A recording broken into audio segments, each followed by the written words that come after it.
السلام عليكم ورحمة الله وبركاته. ازيكم يا بنات؟ عاملين ايه؟ يا رب تكونوا في افضل حال. النهارده هعمل لكم وصفة حلوة قوي في تتقيل الشعر، بيغذي معانا الشعر من الجذور لحد الاطراف.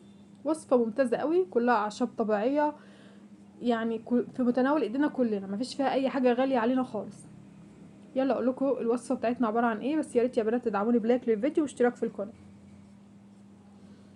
هنبدأ بقى نجيب الاعشاب بتاعتنا كده. اول حاجة معانا الحلبة. الحلبة ممتازة قوي في تطويل الشعر، وبيتغذي الشعر جدا، بتطلع الشعراية من الجذور لحد الاطراف تخينة جدا متغذية. اول حاجة معانا الحلبة. بعد كده معانا بذور الشيا. بذور الشيا مليانة اوميجا 3، مفيدة جدا جدا للشعر، وبتمنع تساقط الشعر تماما، وبتجيبوها من عند العطار. تقدروا تدخلوا على اي موقع وتبحثوا على فوائد بذور الشيا للشعر. بعد كده يكون معانا بذر الكتان. بذر الكتان ده بيتخن الشعراية جدا، بيغذي الشعر جدا برضو معانا. يعتبر زي ما احنا شايفين كده وصفة سهلة خالص. هنحط عليهم كوباية مية وهنحطهم على البوتاجاز لمدة 20 دقيقة على نار هادية جدا.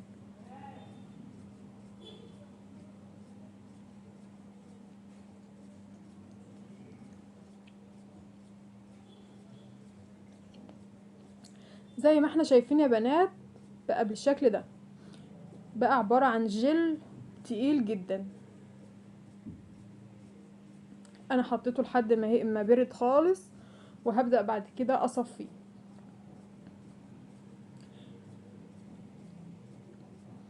عارفين يا بنات لما بتحطيه على شعرك، لو شعرك خشن او شعر بنتك بينعمه جدا جدا، يعني عشان كمان في بذور الكتان ده يعتبر الجل بتاعه بيطري الشعرايه جدا. هبدأ بقى احط عليه زيوت مهمة قوي في تطويل الشعر. بذور الشيا بتمنع تساقط الشعر، الحلبة وبذور الكتان بتطول الشعر. ده الوصفة بتاعتنا. هنبدأ نحط عليهم زيوت مهمة قوي بنجيبها من عند العطار. الزيوت دي في منتهى المصداقية، حلوة قوي، وسعرها رخيص جدا جدا في متناول ايدينا كلنا، يعني برضو مفيش في اي نوع زيت هيبقى غالي عليه. اول نوع معانا في الزيوت بتاعتنا يا بنات وهو زيت الثوم. زيت الثوم حلو قوي في تطويل الشعر، واكيد كلكم عارفين الموضوع ده.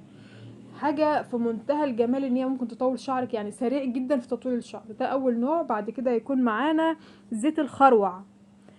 زيت الخروع بيتقل الشعر وبيتخنه جدا وبيطوله، هناخد منه برضو معلقة. بعد كده زيت البصل، بتجيبوه برضو من عند العطار، وهاتوا العبوات الصغيرة اللي انا جايباها دي، لقيت بتبقى مركزة جدا، التركيز بتاعها بيبقى اعلى من الازايز الكبيرة. برضو نفس الكمية اللي اخدتها من الزيوت اللي قبل كده هاخدها من زيت البصل.